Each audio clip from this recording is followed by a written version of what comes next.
Orang Kristen nyium batu. Mana? Oke, dalilnya mana? Dalilnya. Ini orang Kristen nyium batu.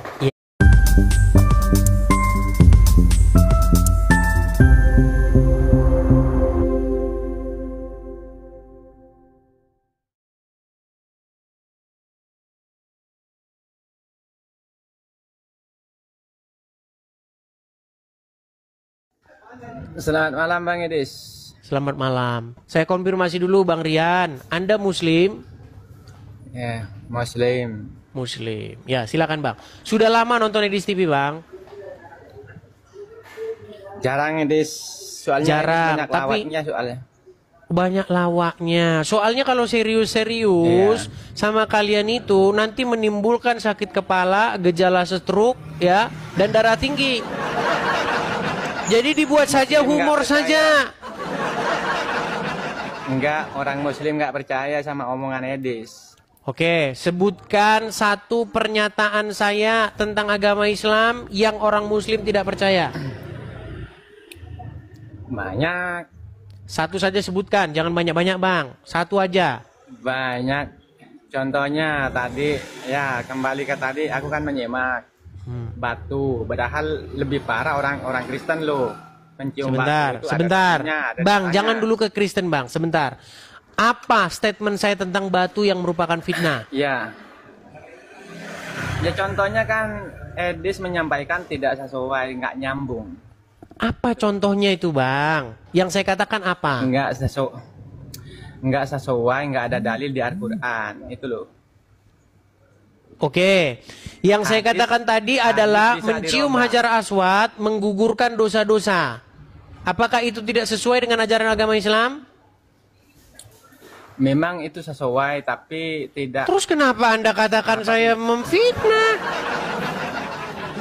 Tapi tidak sesuai apa yang Edis omongkan kepada mereka. Gitu. Yang saya katakan apa memangnya? Mencium Hajar Aswad menggugurkan dosa-dosa, betul? Tidak seperti itu. Yang menggugurkan dosa itu Allah Ta'ala. Baik, kita akan bukakan hadisnya.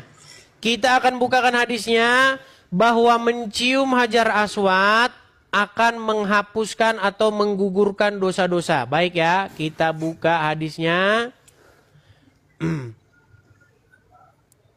Saya tampilkan hadisnya sebentar. Nanti Anda akan bantah sendiri ya dengan hadis atau dengan hadis buat ini Anda, dari Anda ya.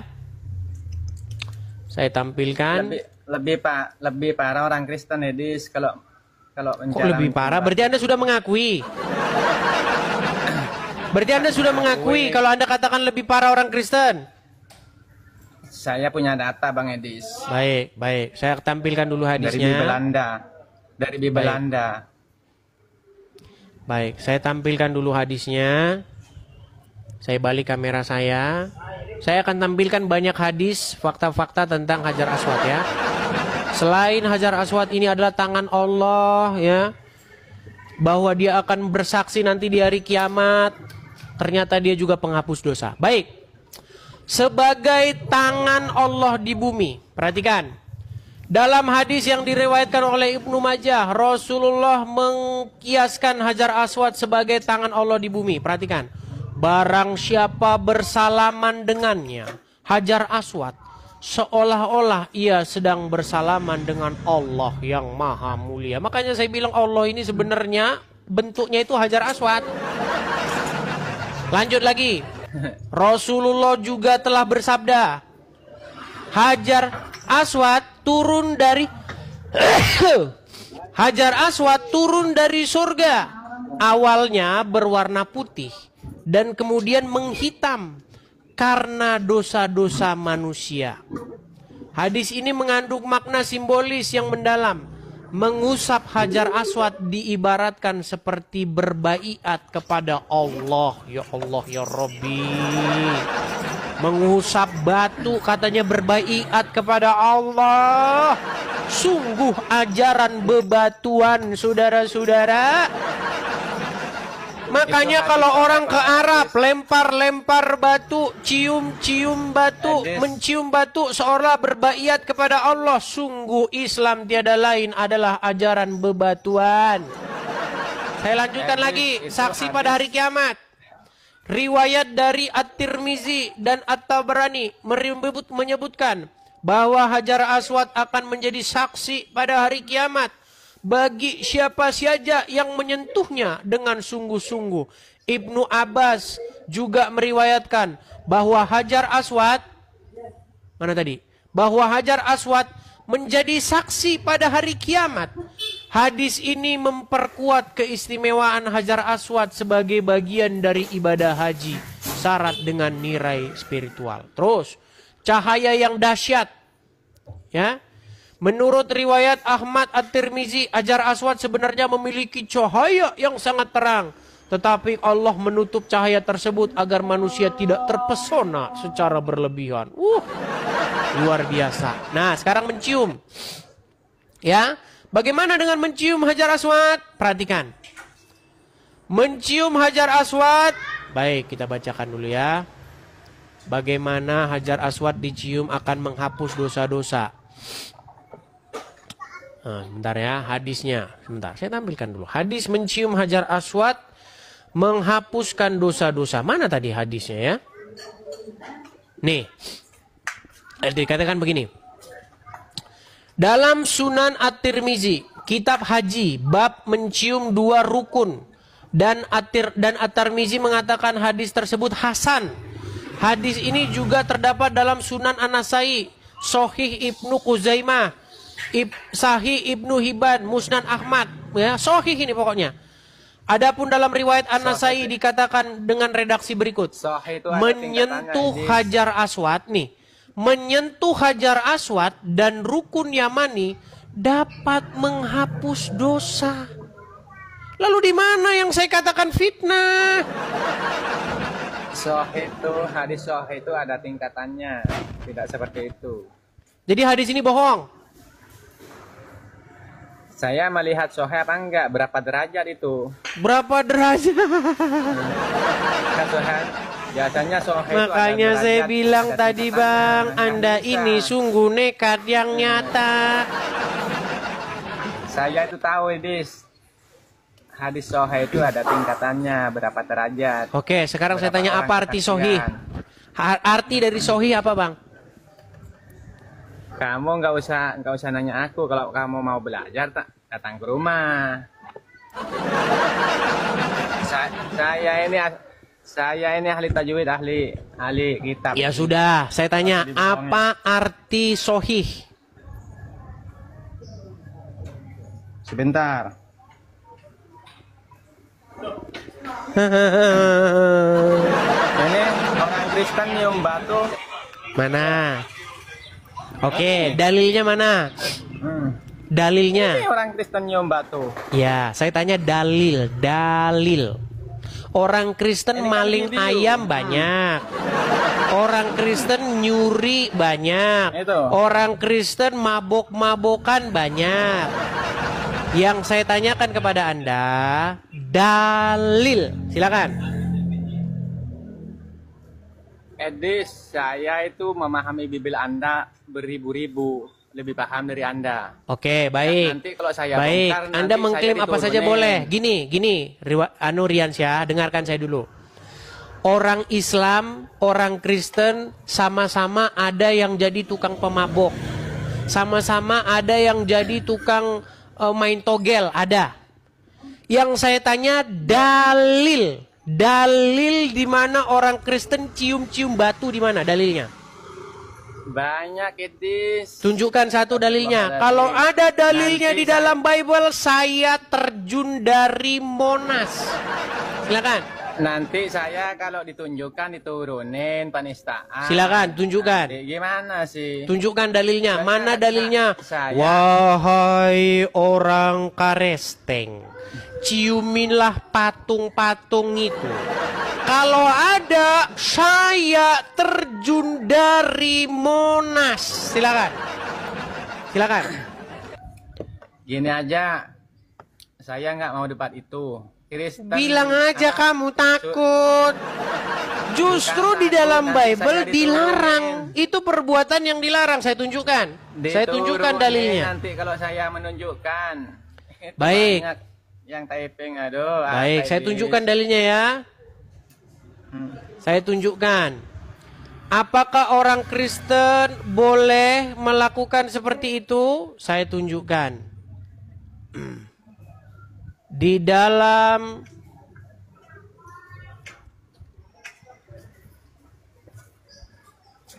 soalnya kamu Edis berbohong segala hal. Sudah. Jangan kau gelagapan begitu. Imamat pasal yang 26 ayat yang pertama ya. Saya akan tunjukkan. Saya balik dulu kamera saya. Jadi kalau ada orang Kristen cium-cium patung, justru itu bertentangan dengan yang tertulis dalam Bible. Perhatikan. Jangan kamu membuat berhala bagimu dan patung atau tugu berhala janganlah kamu dirikan bagimu, juga batu berukir janganlah kau tempatkan di negerimu untuk sujud menyembah kepadanya. Ada larangannya. Di tempat kamu justru batu disuruh dicium-cium, malah berdesak-desakan mencium batu. Nih saya tunjukin. Ini Ada perintahnya. Dan itu dilakukan oleh seluruh umat muslim. Nih, saya tunjukkan dalilnya. Ini teman-teman muslim bahwa Edis ini berbohong segala hal. Saya punya bukti. Berbohong Ini segala buktinya. hal bagaimana? Lihat nih. Lihat nih. Ini ngapain ini? Coba. Nah, Ini ngapain? ini buktinya. Ini ngapain? Hah? Ini ngapain? Ngalah mutar-mutar video. Ini nih muslim nih, lihat nih. Nih, ini ngapain ini? Lihat tuh, cium-cium batu tuh, lihat tuh. Oh. Ini mencium-ciumi sebongkah batu ini. Apa kalian bilang ini oknum nih? Nih. Ini batu dicium-cium nih. Ini seluruh umat muslim ini. Dan ada perintahnya. Nah, lihat nih. Nah. Nih. Nah, lihat tuh, berdesak-desakan. Nah.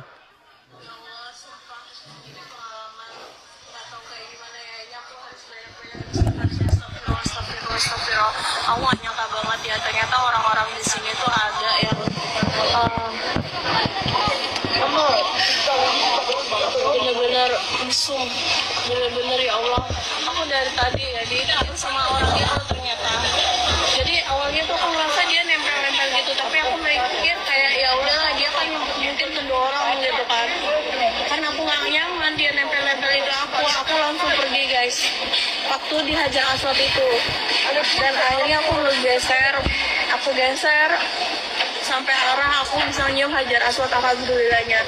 Tapi setelah itu potong sama azan subuh dan aku ngambil barisan buat sholat. Nah ketika aku udah sholat nih, ya Allah, aku tuh kalau muntazam mau berdoa di situ dan aku tuh pengen megang, dan aku tuh bisa masuk ke barisan yang gak muntazam tuh di depan persis dia megang, ya Allah. Dia benar-benar kayak megang bawahku, dan itu aku pikir tuh orang nempel tuh karena memang ngedesak-ngedesak, tapi ternyata dia tuh benar-benar megang, ya Allah. Aku langsung iniin tangannya. Terus tiba-tiba dia ke samping aku, terus dia tiba-tiba langsung nyium Ka'bah gitu, pura-pura nyium Ka'bah lama gitu. Itu orang udah dari tadi ngikutin di belakang aku, terus aku kaget, aku sampai bisa di depan Ka'bah ada orang yang sampai gitu loh. Terus aku sampai laporin ke petugas. Nah, itu yang kalian lakukan. Sungguh nekat yang nyata. Bukankah di dalam Quran surat Al-Baqarah ayat yang nih saya bukakan nih. Surat Al-Baqarah ayat 125. Apa dikatakan? Nih. Al-Baqarah 125. Apakah firman Allah terhadap Masjidil Haram, terhadap tempat yang suci? Apa kata Allah? Perhatikan. Dan ingatlah ketika kami menjadikan rumah itu, Baitullah, tempat berkumpul bagi manusia dan tempat yang aman. Saking amannya wanita dipegang-pegang. Kata Allah, tempat itu tempat aman. Sedangkan kata wanita tadi, dia di sana dilecehkan. Masih percaya dengan Al-Quran? Masih percaya dengan Al-Quran? Al-Quran bilang tempat itu tempat yang aman. Ternyata orang Islam bilang tempat itu tempat yang malu saya mengatakannya. Oh iya, saya lupa. Ternyata laki-laki tadi sedang latihan. Karena nanti akan diberikan wanita-wanita yang berpayudara besar. Oh, ada ayat. Ada ayat. Baik, kita tampilkan. Di dalam Quran surat An-Naba ayat yang ke-33. Apa dikatakan? Perhatikan. Surat An-Naba ayat 33. Baik. Ini ya, saya tampilkan ini. Jangan bilang ini bukan Al-Quran. Surat An-Naba ayat 33. Ya. Dan Allah sediakan bagi mereka sebagai kenikmatan seksual dan memberi ketentraman hati bidadari syurga, yaitu gadis-gadis yang cantik jelita, berpayudara. Malu saya mengucapkannya. Baca ini teman-teman. Baca ini di hadapan mama dan bapakmu. Nih. Coba. Anak-anak muslim, ayo kita bacakan surat An-Naba ayat 33 di hadapan orang tua kita. Mama,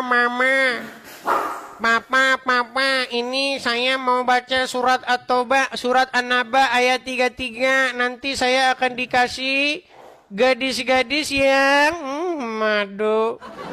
Makanya saya bilang teman-teman, jauhkan kitab ini dari anak-anak Anda.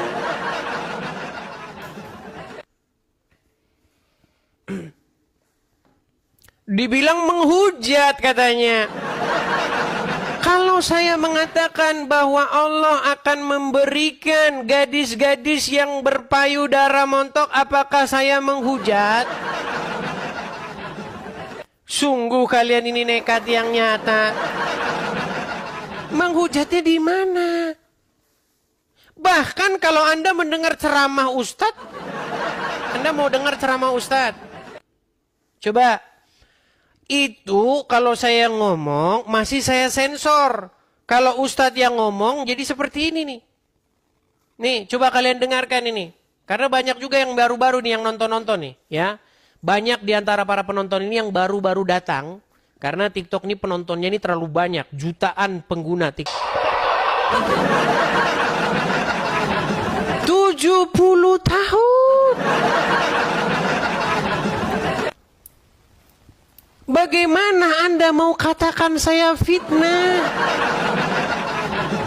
Itu Allah sendiri menjanjikan kepada kalian akan diberikan gadis-gadis berpayudara besar. Allah sangat mengerti dengan kemauan para orang-orang muslim, teman. Ya, makanya menurut Bible, menurut Taurat dan Injil, atau menurut iman kami Kristen, Allah itu tiada lain adalah Tuhan karangan Muhammad. Sesuai dengan imajinasi Muhammad. Loh, mana ada dalam Bible ada Tuhan negeri Mekah, ada kawin-mawin, ya kan, payudara besar. Itu bukan Tuhan yang digambarkan di dalam Taurat dan Injil. Itu Tuhan yang digambarkan oleh Nabi dari Arab. Gimana Anda ini? Yuk silakan. Naik kemari, bantah yuk.